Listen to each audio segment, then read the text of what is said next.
Hello, everyone. Welcome to my top four Radiant Typhoon profile from last weekend's OTS championships. I'm super happy with how the deck did. I'm really proud of myself for getting it, even though it was with a meta deck, something I normally don't play. But I really enjoy this deck. I think it's very fun, so I was very happy to pilot it to a top four finish. Um, my matchups were my round one was Sky Striker, and then my round two was Radiant Typhoon. My round three was Vanquish Soul Canine. My round four was White Forest, and my round five was Gem Knight. And then in top eight, I played against the same Gem Knight player, and then in top four, I played against the same White Forest player. And my losses were to that White Forest player both times. I just drew really bad hands going in my game three. I won the die roll both times. Won game one, lost game two, and then just opened terribly game three, both games. So, but I mean, other than like consistency, I think everything else about this deck was really good. And I have things I want to do to try and fix the consistency. I have a lot of different things I'm going to test. But right now I have my theories, and I'll talk about what I wanted to change. So there are a few things. So starting off with the main deck, we've got the 3 MST, the most important card in the deck. I'm also going to go a little more in depth with this deck because I want people to kind of understand both how to play it and how to play against it. This is the best card in the deck, probably. Which is crazy because it's a card from a million years ago. But you want to see this card pretty much always going second. It turns on all of your level 3 Radiant Typhoons, which is really important. It also is just a really solid board breaker, this format. Back removal for your cards or your opponent's cards is really important at the moment. I like this card a lot. Yeah, I would definitely play... you have to play 3. It just is what it is. And then we play for our starters, or for our monster starters anyway. We're on 3 Crocy, 3 Eldam, 3 Swen, and 2 Magala. So this is all pretty standard. These 9 cards are like the best starters in your deck. If you see them, you're feeling very good. Obviously, there are times where you'll draw Crocy with like no quick play that you can immediately activate to turn it on. And for the most part, that was okay. My round 1, game 1, I opened Crocy with just a bunch of defensive cards, and I went ahead and set like a Fall into the Virtuous and a Droplet, and then I had like an Ash in hand along with the Crocy, and that was just enough to get me there. I'm going to be so for real. It was totally enough to get me there. Card's good enough to just kind of get you there. It does everything you want. Search 2 is broken. These two are very good. They're just free summons that also get you your combos. Very strong. Magala is the only non-standard thing here as I'm playing 2 of it. This card's really good at 2, specifically because I think this deck needs a little extra consistency, and I think I decided to play an extra one of these and then 2 other cards I'll get into later. But the Magala is really important because it helps you beat Perulia and Droll a lot better because it summons a Radiant Typhoon monster from your deck, which is really important. I think Magala should probably, if you're not maining 2, I think you should be citing at least a second copy, ideally maybe even a third copy, which I might try out sometime.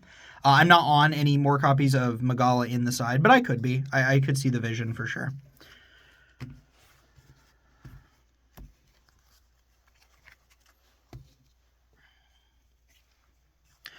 We've then got 1 Phonix and 1 Vararoon. These are your 2 boss monsters. Vararoon's your in-engine monster negate, and Phonix is your in-engine board removal. That isn't for back row. The one thing that sucks about Phonix is it does target. So there were, specifically in the White Forest matchup, my opponent made Dragoon in all their going first games, and it was really hard to out Dragoon because Phonix can't target it. If the Dragoon gets to go up by 1,000 attack, you can't even clear it with like Phonix buffed with Mandate and Greatfly. Like it just doesn't do enough. That sucks. That's like one thing I kind of had an issue with the whole, not the whole event, but you know, it was a problem for specifically that matchup. So I don't know. I think you maybe want to try and there's in-engine outs. Like you have not in-engine, but non-engine outs. But in-engine, this deck does kind of struggle with untargetable, non-destroyable, untargetable guys. You don't really care about the non-destructible, but you do care about the fact that they're not targetable. But these are both really good. You have to play them. They're crazy. Phonix is really good for going second. Vararoon's really good for going first. Then on to our quick play in-engine cards were on the 3 Radiant Typhoon Vision, 3 Radiant Typhoon Chance, and then 1 Manifestation and 1 Ascendance. So this is all very standard. Vision's crazy, Chance is crazy. Ascendance is very good. When it is good, it is necessary. You definitely have to play this card. Manifestation isn't necessary, but I think if you play 2 Magala, you want to be on like 8 quick plays ideally. So this gets you your 8th quick play. It's either this or play a second Ascendance, and I think the Manifestation comes up a little more, because it did come up throughout the day. Just being able to, like, search this, and then make the Link Valrune, and then search, and then use this to send one of your big guys to set it up for your opponent's turn, and then trigger your Valrune to place Mandate. That matters. Like, that is a play that comes up. It's just nice to have extra access to those cards. And all of these cards are decent off the rip because they all search MST. They're all very good. Then we have the 1 Mandate. It's the 1 brick in the deck. You hate to draw it, but it is a crazy card. Then onto the only main deck cards I would cut, which is the 1 Tenki and the 1 Shield Bearer. So I decided to play one of each of these because, again, I wanted like 3 extra starters in the deck, which I decided to be the 1 Magala, the 1 Tenki, and then the 1 Shield Bearer. The reason I didn't play 2 of either of these is because I wanted to open different starters as much as possible, and these 2 represent different cards. This one represents Swen, this one represents Eldam. What happened a lot, though, is I would draw like Eldam plus Shield Bearer or Tenki plus Swen, and it was the worst. My game 3 round, I'm pretty sure I opened, I think it was Tubble, Eldam, and then Shield Bearer, and then Mandate, and then Sheena. Against White Forest going first, I summoned Eldam, they negated it, and I lost the game immediately. It was terrible. It felt so bad. So I'm not keeping these cards in for sure.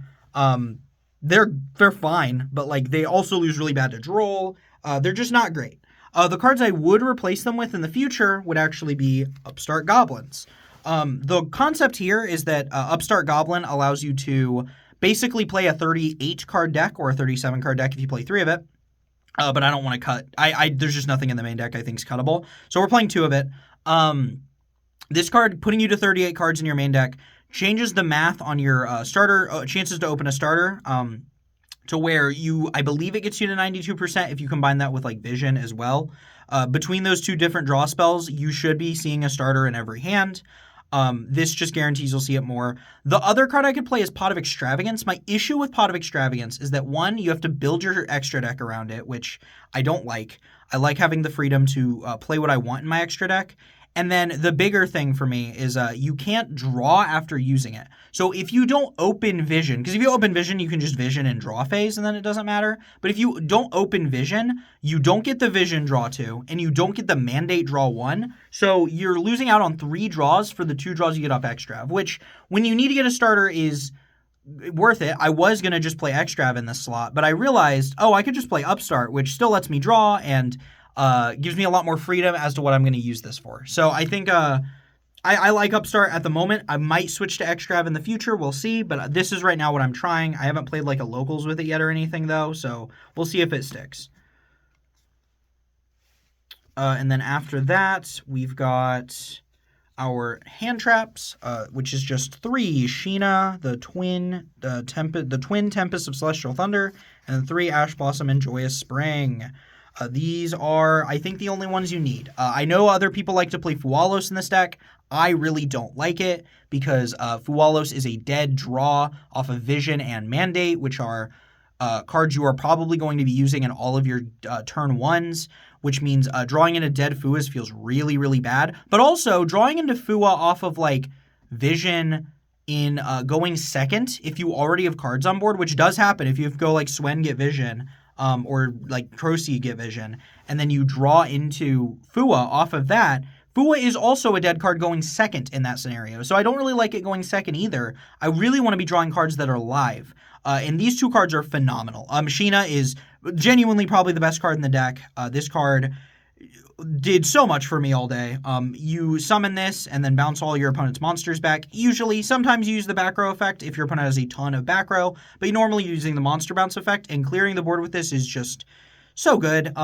It was very funny. My top 8 round, my Gemini opponent went first, and literally just made a board of 5 fusion monsters.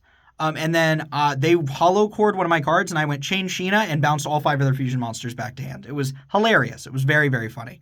Sheena is such a dumb card. I love this card. It's like legitimately my favorite card out of Burst Protocol, and one of my favorite cards of the year so far. Probably my favorite card of the year so far. Just such a fun card to use. Ash Blossom's really good because it's a decent going second card. It beats... it's good into like the Dracotail traps. It's solid in a Radiant Typhoon, just negating like Crocy sometimes, or like just any of their first starters, or even just Ashing Vision so they don't get the draw to is also pretty valuable. But the main use for this card is that it negates Mulch Armies, which you don't really care about Fua at all. In fact, if you get Fua'd, you're probably holding Ash Blossom. You don't really care. But if you get Perulia'd, you're going to have to give him like 2 to 3 draws, which sucks. I think you kind of have to play Ash Blossom for Perulia because people are main decking Perulia right now. And if you get game 1 Perulia and you don't have Ash Blossom, you're going to feel like such a dunce. Ash I think is mandatory, and it feels a lot better than Fua does because if you draw into it, it's live. If you draw it going first or second, it feels like a good card. Whereas I just can't say that for Fualos. And then on to our quick play non-engine, we've got 1 Called by the Grave, 3 Forbidden Droplet, and 3 Fallen in the Virtuous. These are all really good. Droplet was phenomenal all day. Called by is just a mandatory card, I think, in most people's decks. And Fallen in the Virtuous was also crazy. I did have multiple times during the day, though, where I just forgot to use the Albion effect engrave, which I think might have cost me a game, which sucks. That sucks a lot. But, you know, it is what it is. Remember your Albions, folks. You should. You need to. But this card's crazy. Fallen in the Virtuous, just being able to grind games out for so long is so good. Going first, this card feels phenomenal. It just makes it so much harder to beat you on the crackback. And just like a single pop can really do a lot. And it almost feels like 3 more copies of MST in its utility, but a lot better because it can hit like monsters, which is really good. I like this card a lot. I think it's very, very strong. In the grind game, it only gets better, and Radiant Typhoon really does excel in the grind game. And that's it for the main deck. It felt pretty good. Again, I didn't like Shield Bearer or Tenki, but other than that, the main deck felt really great. I don't think I need to really change much. The extra deck, there were some things I would change, so we'll get into it. First off, I played 3 Vararoon, the Marine Eidolon, the Link 2. You don't need to play 3 of this. I played 3 of it because I never wanted to be in a position where I needed a third one and then didn't have it. And the extra for this deck is so free that I was like, well, I might as well, you know? Like, what else am I throwing in that slot? I now have other things to throw in that slot. There were cards I was missing during the day that I wish I was playing that I will get into once I finish up the extra deck portion. But yeah, you don't need the third copy of this. It's not terrible, and maybe like I put the third copy back in over something else. But at the moment, I don't think you need it at all. And then on to our rank 3 wind monsters. We've got the Totem Bird and the Bamboozling Gossip Shadow. Both of these are solid. I think I made Totem Bird once during the day, which might seem like it's bad, but it is a good card. Like, both of these are so easy to make that you might as well play them. It's weird. It's kind of hard to make these along with Vararoon if you're not like specifically trying to, because using Magala feels bad because Magala gets you value on your opponent's turn, and using like...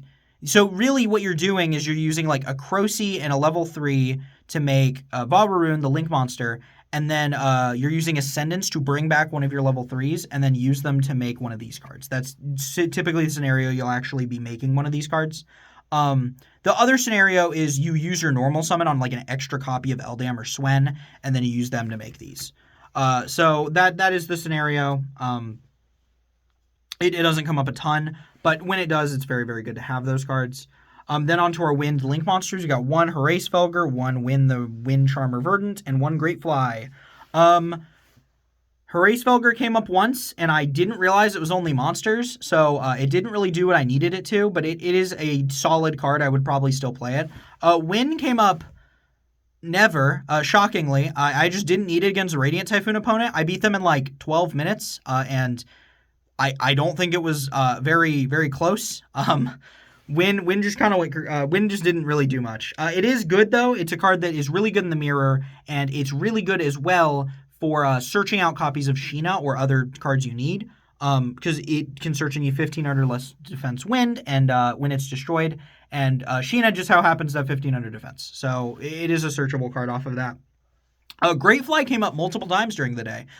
This card is kind of the most overperforming card in the list. When it comes up, man, is it good. It is the card that allows you to OTK semi-consistently. It just puts so much extra damage on your board when you have like this plus 3 other Radiant Typhoon monsters up. That's like 2,000 extra damage. That's a lot. Also, the float effect does come up. It is good to have it if you can't hit the OTK. It also is good for getting over big guys, right? It allows your Phonics to get over like 30, anything from like 33 to 38, whereas normally it just wouldn't be able to get over cards like that. Then we've got two Albion and one Ecclesia and the Dark Dragon. I liked these. I think you do need to play these 3 cards if you're going to play the Fallen and the Virtuous package, because ideally what you're doing is on your turn 1, if you're going second, you're usually going to send an Albion on that turn, and then you're going to send another Albion on your opponent's turn to get the 3rd copy of Fallen and the Virtuous, and then you're going to send the Ecclesia and the Dark Dragon with that 3rd copy on your turn. So 1 for your turn, 1 for your opponent's turn, and then the Ecclesia and the Dark Dragon for your next turn. I think you do need these for that situation, which comes up a lot. It comes up pretty frequently playing this deck. I think you need all those cards, and they're all very good. If you can't afford Ecclesia and the Dark Dragon, a 3rd Albion also works. It's just less recursive. Having the Ecclesia and the Dark Dragon gives you a little bit better grind game with the Fallen and the Virtuous, but it's certainly not necessary. You could also play a copy of Albalanatus, who I did play, along with a copy of Chimeratech Mega Fleet Dragon. Albalanatus is in here because it's a Fallen and the Virtuous target, but also if my opponent leaves an Albaz on their field and any amount of dragons, this card just eats them all up, which is really nice. That never came up. I actually never played against Branded Draco Tail, but in theory it would have came up. It just didn't. And then Chimeratech Mega Fleet Dragon is in there for Canine Crystron. I am horrified of that matchup. So this card being able to clear like a Cyber Dragon Infinity and some other extra deck monster, I think is extremely valuable. I think you really need that kind of value. If they play around it, they play around it. But if they don't, you get so much value. That being said, I don't think either of these cards are necessary. In fact, I'm cutting Albalanatus in the future because you really don't need it. And both of these are kind of dependent on your opponent misplaying. Canine Crystron should never really be leaving a monster in their extra monster zone. And a branded Draco Tail player or a branded player should never be leaving an Albaz on their field for Albalanatus to do. So, theoretically, these two should never come up if your opponent's playing correctly. But they're not always going to play correctly, right? That being said, I am cutting Albalanatus in the future. And then the last 2 cards are utility extra deck monsters that everybody should know. 1 Typhon and 1 SP Little Knight, the Agov Staples. I am actually probably cutting Typhon. That being said, neither of these cards came up. I think you could cut either of these for the cards I want to play. I think SP just in theory comes up more, but Typhon is also really solid. This is a control deck. It's like a mid-rangey control deck, which Typhon does usually do quite well in. So I think Typhon's an okay card. I think it's totally fine. If you're like going second and you have like a bunch of breakers to deal with your opponent's stuff, and then you summon an LDM and it gets like hand trapped, it's very possible you would then go into a Typhon and then like Typhon bounce a card, run over something. You know, you just get a lot more value than you would otherwise. But SP in theory can be used on like turns 3 and 4 to make this and just get a lot more value out of potential bodies than you would otherwise. Stuff like your Vavaroon that would be left on field, or just like other like let's say like a leftover Totem Bird or a leftover Bamboozling Gossip Shadow, stuff like that. You would want a card like this for.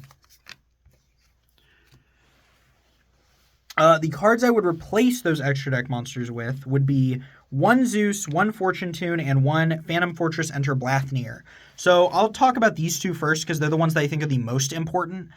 Throughout the day, there was a lot of times going second where I would resolve Eldam and Swen, or I would open Eldam and Swen, summon them, my opponent wouldn't out them, and I'm like, man, if I could make an Xyz monster right now, a rank 3, I could then go into Zeus, I could swing into a guy, make Zeus, and clear their whole board pretty handily. And you have a bunch of ways to also dodge interaction on that play. So like if your opponent has like a target negate or something, you can Fallen in the Virtuous, chain it so Zeus doesn't die, so it just doesn't get negated, and then it still nukes the board.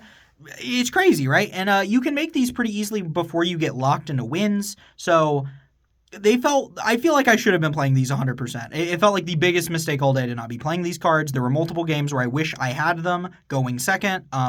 I think you should play these cards. They feel really good. I might even play a Downward Magician in the deck just so that I can do like a format Zeus theoretically.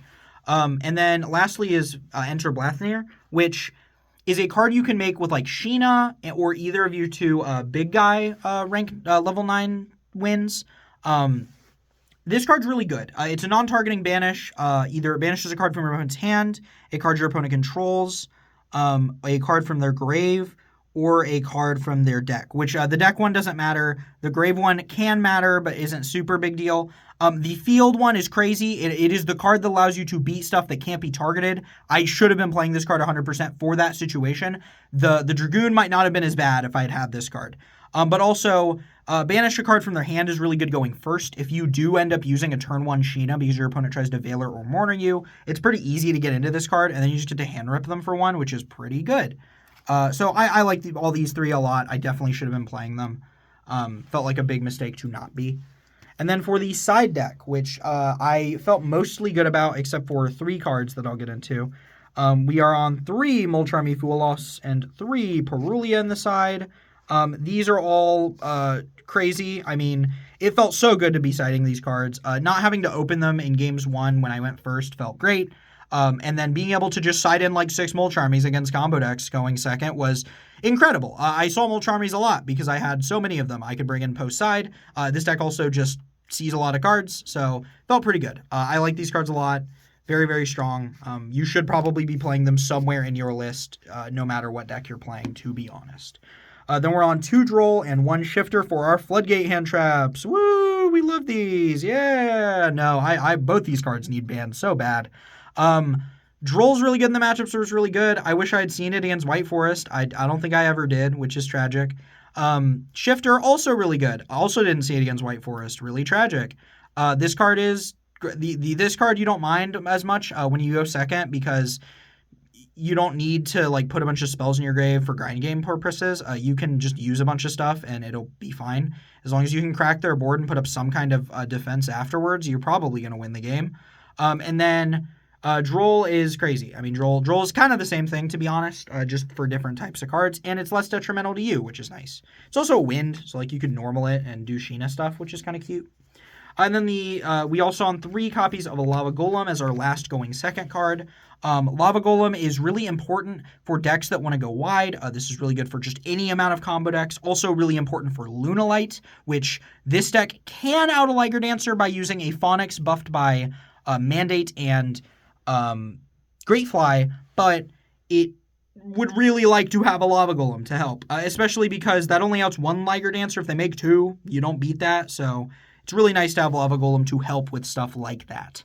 And there's just a bunch of different boards that this card is really nice into. I do prefer this over Sphere Mode, but you could play Sphere Mode instead. I would understand if you did. Then our last card is 3 Dimensional Fissure. This was my going first card of choice, and I regretted it all day. The concept behind this card, even though I don't think it's that good into the format, is that I do think this card is really good at beating Droll and Lockbird, which is a card this deck kind of struggles with.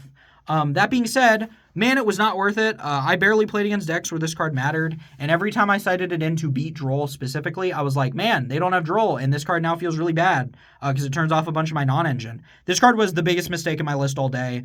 It lost me a game opening this card and then using it, just because it turned off a bunch of the cards in my hand, but I was like, it's worth it, I need Di-Fi, and it just was not remotely worth it. Don't play this card. I would play instead some also degenerate going first cards. But to be honest, there is a card I would rather play instead of these 3. I just don't have 3 of it. I'm gonna move to There Can Be Only One, Solemn Judgment, and Gozen Match. But truthfully, I think you could instead play the Solemn is still really good. I think Solemn has a lot of applications. But these 2 cards could absolutely be 2 Forbidden Crown, and I think that's way better. Crown is such a good card going first. Just not letting your opponent do anything with their card is so valuable, and you don't really care that the guy can't die if you're going first. So Crazy. It's crazy, crazy, crazy card. I would absolutely play it. I have one of it. I need a second one if I want to play one Judgment and two Crown. But I like Crown. I think you probably play Crown in these slots instead of the two dumb Floodgates. But for now, they're two dumb Floodgates. And that's it for the list. I want to go into some other things about the deck that I noticed, and other things that I noticed people were doing wrong, so that people do know how to play against this deck. Typically, your end board is going to be like some amount of non-engine because you just draw a bunch of cards. So let's say like Sheena in hand, Fallen in the Virtuous set, and then you have like the Mandate, and then you have 3 copies of MST set. This is like your typical end board, and then you'll probably also have the Vararoon up, and then you'll have Vararoon on field, or you'll have Magala on field. Typically, one of the two is usually on your board. I'm gonna say Magala because this one gets you multiple different things. This is like a standard end board for the deck. Alternatively, you might be able to get to both big level 9s. It's not hard to. So you could also assume you might have both of those in rotation. But for the sake of simplicity, we'll say we only have this. This is a really scary board to play into. That being said, the scariest thing on this board you would think is the 3 negates off of the MSTs, and those are really scary, but they are very beatable if you are on the right non-engine and you use them correctly. One thing I saw people do all day is I was going MST, target their card, and then they would do one of two things. They would let that resolve, and then I would chain Mandate, target their card, and then they would do something. Or they would just chain like a card that pops Mandate to the MST effect to like not let me use the Mandate, which isn't the worst, to be fair. But the problem is, let's say you do that, right? That happens. Your card does get to resolve, which is nice. However, your one card gets to resolve, and then on resolution, I get to go chain 1 Magala, chain 2 Vararoon, place the Mandate back onto the field, and then I get to summon my negate from deck. So yes, you've dealt with one negate theoretically, but you're still dealing with 3 negates from this position. So unless that spell you're trying to resolve is unbelievable, it's not really worth it. The other thing, and probably the better thing to do, is you could wait for Mandate to activate and then use the card you were going to use to pop Mandate here. That stops the Mandate from resolving. However, the same outcome happens, right? Nothing really changes. What I actually think you should do is, let's say you're using a card like Double Cyclone, right? You go activate your spell that you want to resolve. I chain MST and then chain Mandate, target your card. You chain Double Cyclone, target your card, and then target any of my set cards. Do not target Mandate because I'm just going to place it back on the field. You're already going to dodge my negate. There is no reason to then pop Mandate over one of my set cards. You're basically eating 2 interruptions for 1 card, which is awesome. That's super good. That's what Double Cyclone is meant to do, not to just let me replace Mandate and you're basically like going 1 for 1 in value, if that. Like it feels really bad. That is like the scenario. There's also a bunch of different tech cards that can beat this board. Ash is good in a Magala, although you do I guess you chain block the Magala, so it's not amazing. But like any targeted negation is good in a Magala. If you have a way to pop Mandate and you have a way to negate Vararoon, that does keep me off of the negates, and depending on the deck, that can be really valuable. But yeah, I mean, this is a beatable board. It looks insane, but it is theoretically beatable if you have the right cards to do it. It is really hard to break this board with Engine, though, I will say. You need like a really powerful engine to get the job done. But yeah, that's been the deck profile. I hope you all enjoyed. I'm going to ideally be taking this deck to my next regional, which I'm hoping to actually top. I feel really confident about it. I think this deck is really, really good. It's probably the best deck I've ever played for a competitive setting. I would play something a little sillier because I already have my invite, but I just like this deck too much, and there's not really anything I'd rather play in the format. So let me know if you guys have any ideas of things I could play. I wouldn't mind playing something a little sillier. I don't need to top. I don't, and it's not even a guarantee I'll do that. And it's not like there's much of a reward for topping regionals, so I don't really care that much. But let me know if you guys want to see any other decks, any other things that I could try out. If you have any suggestions for fun decks I could play, let me know. I have access to most decks in the game, so I wouldn't mind trying a bunch of different things out. Anyway, I'll see you all next time. Goodbye.